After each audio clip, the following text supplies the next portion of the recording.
I remember the exact sound it made, that hollow click of the power button, followed by the sudden silence that swallowed our living room whole. It was 9:47 p.m. on a Thursday, and I was watching a documentary about missing persons cases. Ironic, really, when I think about it now.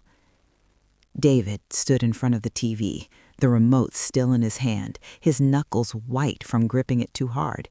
His shadow stretched across the wall behind him, making him look 7 feet tall. Monstrous. Unrecognizable. Get out. 2 words. That's all he said. Not shouted, not whispered, just spoken, flat and cold, like he was reading them off a script he'd rehearsed 1,000 times. I sat there on our beige sofa, the one we'd picked out together 3 years ago at that furniture store on Fifth Avenue, arguing playfully about whether we needed something practical or comfortable. We'd compromised on both. That felt like a different lifetime now. David, what are you... Get out. He still hadn't raised his voice. Somehow that made it worse. Tonight, now, I want you gone before morning. I should have asked why. I should have demanded an explanation. I should have stood up and fought for the life we'd built together over 7 years. The wedding photos on the mantle, the garden I'd planted in the backyard, the plans we'd made to renovate the kitchen next spring. But I didn't. I stayed quiet. Because in that moment, looking into my husband's eyes, I saw something that terrified me more than his words ever could. I saw a stranger. The man I'd loved since I was 23 years old, the man who'd held my hand through my mother's funeral, the man who'd promised me forever in front of 200 guests on a sunny June afternoon. He was gone, and whoever stood in front of me now was someone I'd never met before. So I did what he asked. I grabbed my purse, my phone, and my keys, and I walked out the front door without looking back. I didn't pack a bag. I didn't take any clothes. I didn't even grab my wedding ring from the bathroom counter where I'd left it while doing dishes. I just left. I drove to the only place I could think of, my childhood home, now empty and collecting dust since my father's stroke had moved him to assisted living 6 months ago. The house sat at the end of Maple Street, a quiet cul-de-sac where nothing interesting ever happened. The perfect place to disappear while I tried to understand what had just shattered my entire world. That night, I didn't sleep. I sat in my father's old recliner, wrapped in a blanket that still smelled faintly of his cologne, and I replayed every moment of the past few months in my head, looking for signs, looking for warnings, looking for anything that might explain why the man I loved had suddenly become a stranger who couldn't stand the sight of me. We hadn't fighting. That's the strangest part. Things had been normal. Maybe too normal. David working late more often, sure, but he was up for a promotion at the firm. A few canceled dinner plans, a couple of forgotten anniversaries of small things, our first date, the day we adopted our cat Whiskers, who I'd also left behind, I realized with the pang of guilt. But nothing that would warrant this, nothing that would explain the cold hatred I'd seen in his eyes. By the time the sun came up, I'd convinced myself of 2 things. First, I was going to go back and demand answers. And second, I was terrified of what those answers might be. But I never got the chance to confront David, because at exactly 10:23 a.m., a man I'd never seen before knocked on my father's front door. I wasn't expecting anyone. Nobody even knew I was there. I hadn't called my sister, hadn't texted my friends, hadn't posted anything on social media. For all the world knew, I was still at home with my husband, living my perfect little life in our perfect little house. The knock came again. 3 sharp raps, confident and deliberate. "Who is it?" I called out, hating how my voice trembled. "Mrs. Catherine Reed?" My married name. He knew my married name. "Who's asking?" "My name is Marcus Webb. I'm a private investigator." A pause. "I think you're going to want to hear what I have to say." Every true crime documentary I'd ever watched screamed at me not to open that door, but something in his voice, a weariness, a heaviness, made me reach for the lock anyway. Maybe it was the sleepless night. Maybe it was the desperate need to understand what was happening to my life. Or maybe, deep down, I already knew that running from the truth would only make things worse. I opened the door.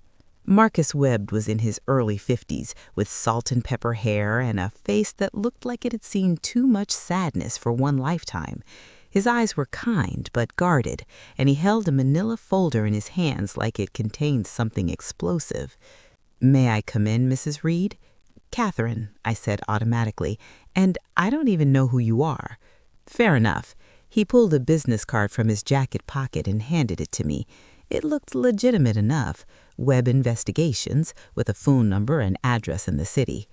"I've been working a case for the past 8 months, a missing persons case, and last night that case led to your husband." The world tilted slightly. "Missing persons?" "May I come in?" he asked again. "What I have to tell you, you're going to want to be sitting down." I stepped aside and let him enter. We sat across from each other in the living room, me in my father's recliner, him on the dusty floral couch my mother had loved so much. He placed the manila folder on the coffee table between us, but didn't open it, not yet. "Before I show you what's in here, I need to ask you something." His voice was gentle, careful. "How much do you really know about your husband's past?" "Everything," I said automatically. Then I hesitated. "I mean, we've been together 7 years, married for 5. He grew up in Ohio, lost his parents in a car accident when he was 16, bounced around foster homes until he aged out, worked his way through college." "That's the story he told you." Marcus leaned forward, his expression pained. "None of it is true." The air left my lungs. "What?" "David Reed doesn't exist, not really. The man you married, his real name is Daniel Holloway, and 8 months ago, an Alina Vance hired me to find him." "Who is Alina Vance?" Marcus opened the folder. Inside was a photograph, a family portrait, the kind you'd take at a department store studio. A woman with dark hair and kind eyes, 2 small children, a boy and a girl, both under 10, and standing behind them, his arm around the woman's shoulders, smiling, that smile I knew so well. David, my David. Except he wasn't David at all. "Elena was his wife," Marcus said softly. "They were married for 11 years. Those are his children, Emma and Lucas.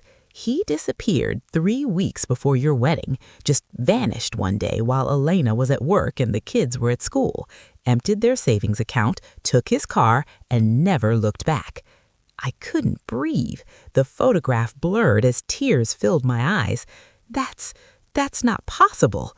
He told me he didn't have any family. He told you what you needed to hear to believe him." Marcus's voice was heavy with something like sympathy. "I've spent 8 months tracking him down, 8 months of dead ends and false leads, but last week I finally got a break. A former colleague recognized him from a photo in a charity newsletter, some event you and David attended together. The annual gala. The one where David had been so proud to show me off to his coworkers. The one where we danced until midnight and he told me I was the best thing that ever happened to me." All lies. Every single word. "Why?" I whispered. "Why would he do this? Why would he leave his children?" "That's what Elena wants to know." Marcus pulled out another photograph, this one of the woman alone, looking exhausted and hollow-eyed. "She's been raising those kids by herself for years now. Emma is 12. She still asks about her father every day. Lucas is 10, and he's been in therapy since Daniel left. He blames himself, thinks his dad abandoned them because he wasn't good enough." A sob escaped my throat. Those poor children. Those poor, innocent children destroyed by a man I'd trusted with my entire heart. "There's more," Marcus said, and his expression darkened. "I don't think Elena was his first." What do you mean? I've been digging into his background, trying to trace his movements before he met Elena, and I found patterns. Women in different cities, different states, always the same story. He sweeps them off their feet, builds a life with them, and then one day, poof, gone, like he never existed at all. How many? I asked, not sure I wanted to know. At least 3 that I can confirm her, probably more that I haven't found yet. Marcus shook his head. The man you married isn't just a liar, Catherine. He's a predator. He finds vulnerable women, earns their trust, takes what he can, and then disappears when things get complicated or when something better comes along. I thought about David's face the night before, the cold emptiness in his eyes, the way he looked at me like I was nothing, like 7 years of my life meant absolutely nothing to him. He found someone new, I said, the realization hitting me like a punch to the stomach. That's why he told me to leave. He's doing it again.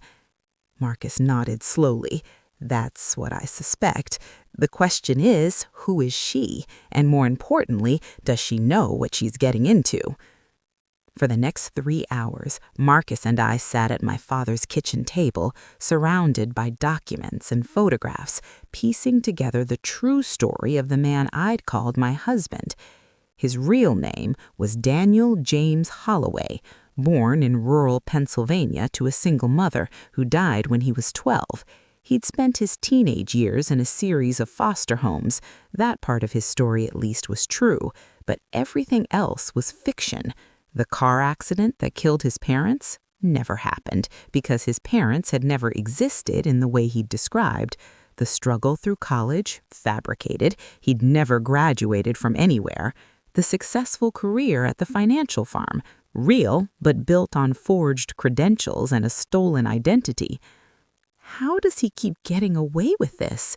I asked, staring at a timeline Marcus had constructed. How does no one notice?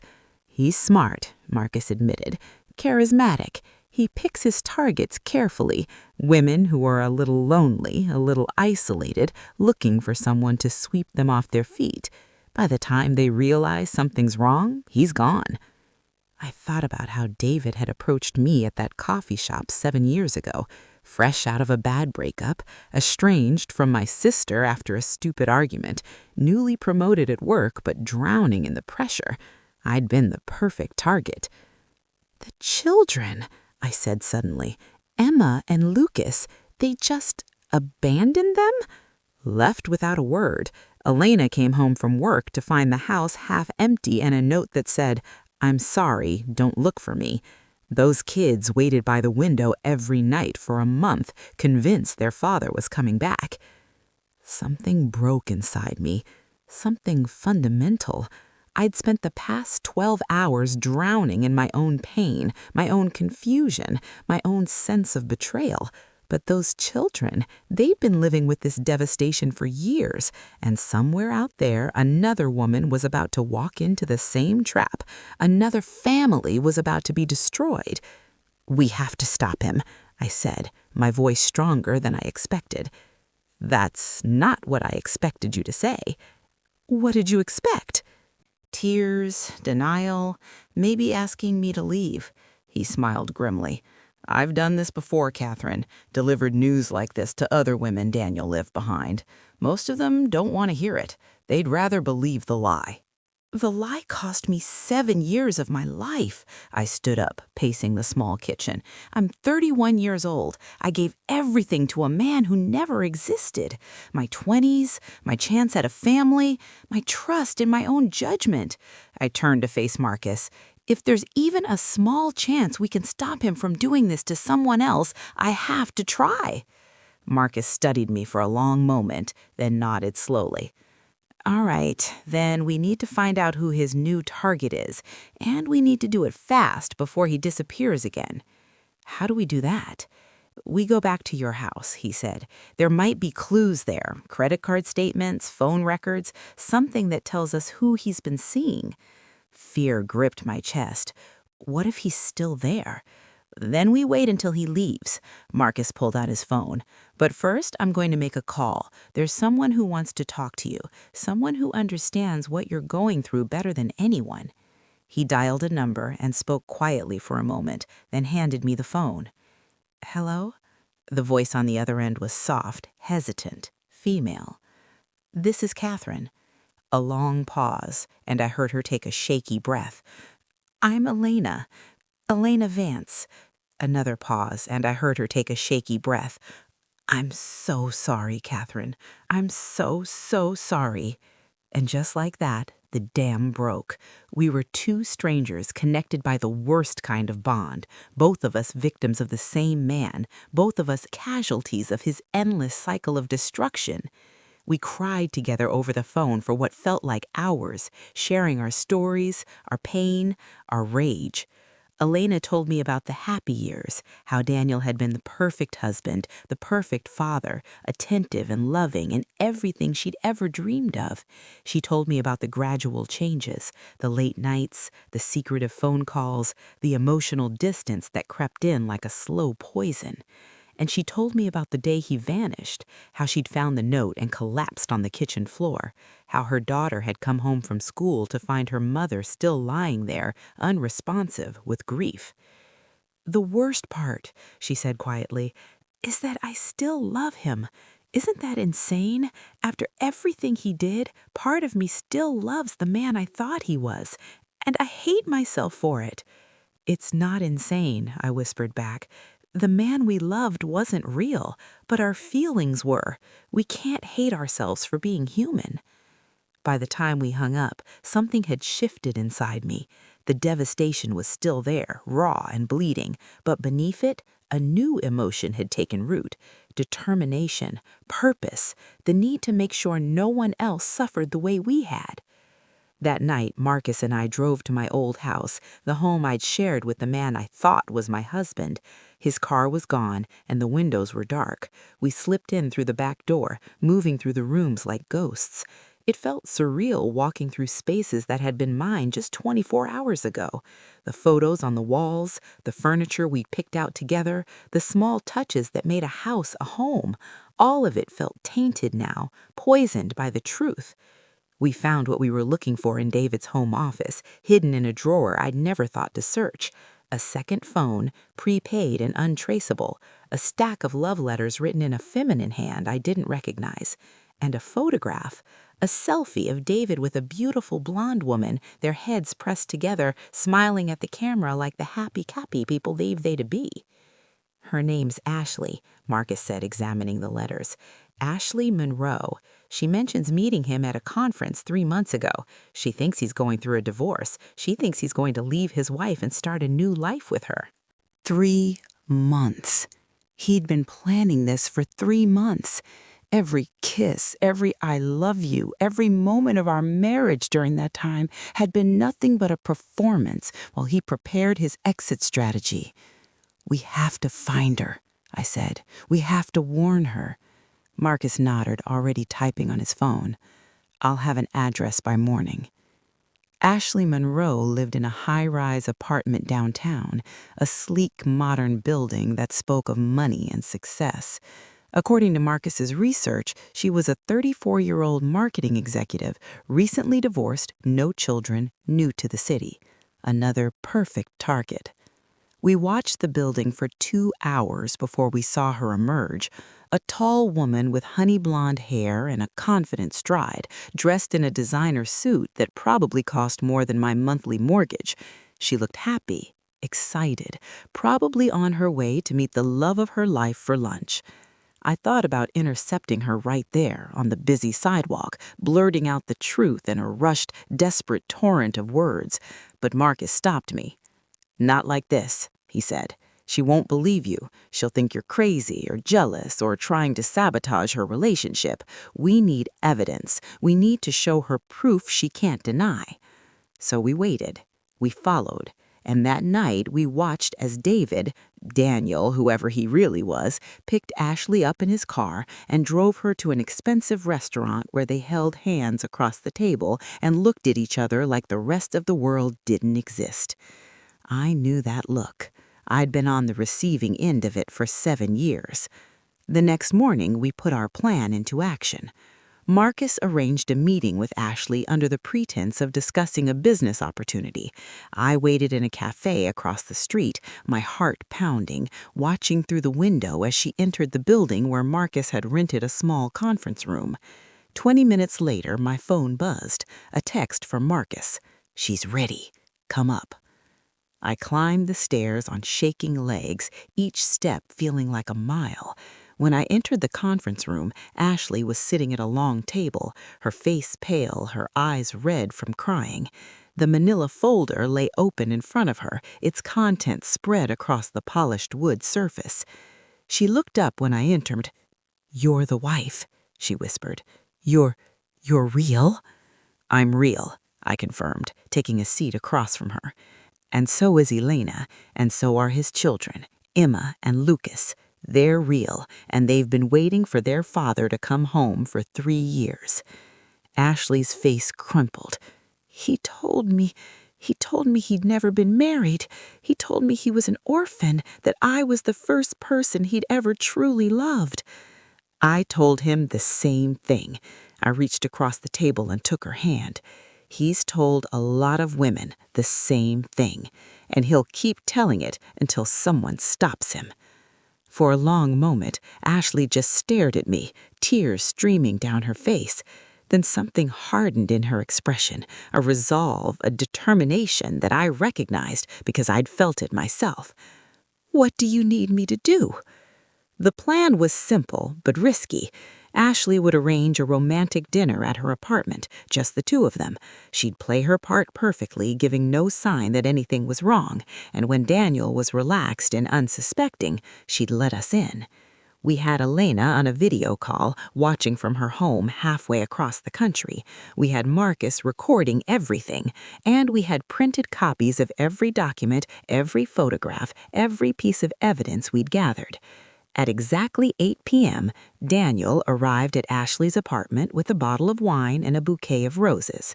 Through the hidden camera we'd placed in the living room, I watched him play his part, the attentive lover, the devoted partner, the man of every woman's dreams.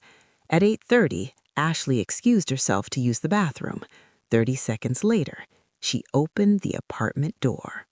I walked in first, then Marcus, and finally the image of Elena appeared on the laptop Ashley carried in her trembling hands.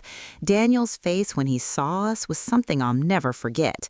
The color drained from his cheeks, his carefully constructed mask cracked and shattered, revealing the hollow nothing beneath. For the first time since I'd known him, I saw fear in his eyes. "Catherine," he said, his voice steady despite the terror I could see behind his eyes. "This isn't what you think." "Daddy?" The voice came from the laptop, and Daniel's head snapped toward the screen. There, on the video call, sat not just Elena, but 2 children, a girl with dark hair and her father's eyes, and a boy who looked painfully young and painfully old at the same time. "Daddy, is that really you?" Emma's voice cracked. "We've been waiting for you to come home. Why didn't you come home?" Daniel said nothing. For the first time in his life, he had no script, no smooth words, no carefully crafted lie to hide behind. He just stood there, frozen, as his daughter begged him for an answer he couldn't give. 3 years, Elena said, her voice trembling with barely contained rage. 3 years I've held these children while they cried for their father. 3 years I've watched Lucas blame himself, convinced that you drove him away. 3 years I've tried to explain to them that sometimes people leave and it's not our fault, even though I didn't believe it myself. Elena, I can explain.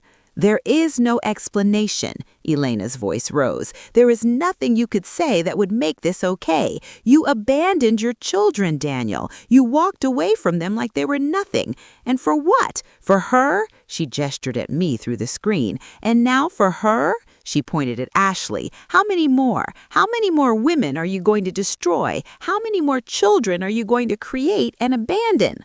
Lucas, who had been silent until now, finally spoke. His voice was small and broken. "I thought you didn't love me anymore," he said. "I thought I did something wrong. I tried to be better, Daddy. I tried so hard to be good so you would come back." Daniel finally broke. The carefully maintained facade crumbled completely, and for the first time I saw the real man beneath. Not a monster, not a predator, just a broken, empty shell who had been running from himself his entire life. "I'm sorry," he whispered. "I'm so sorry. I never meant to—" "Don't," I stepped forward, my voice cold. "Don't you dare stand there and play the victim. You knew exactly what you were doing. Every woman you seduced, every family you destroyed, every life you ruined, you made those choices. You chose to be this person, and now you're going to face the consequences." Marcus stepped forward with his phone.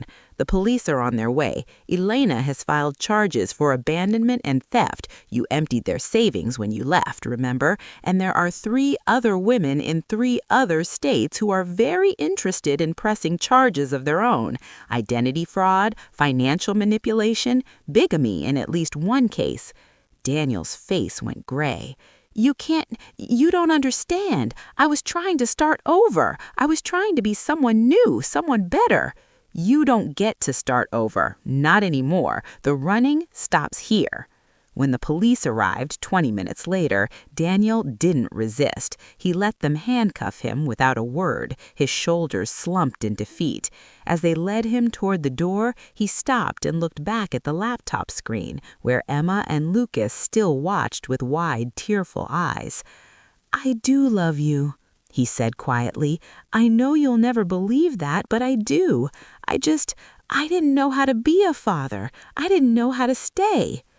"Then you should have tried," Emma said. "You should have at least tried." The door closed behind him, and he was gone. I'm sitting on the porch of my childhood home, my home now, officially, after I finally finished renovating it last spring.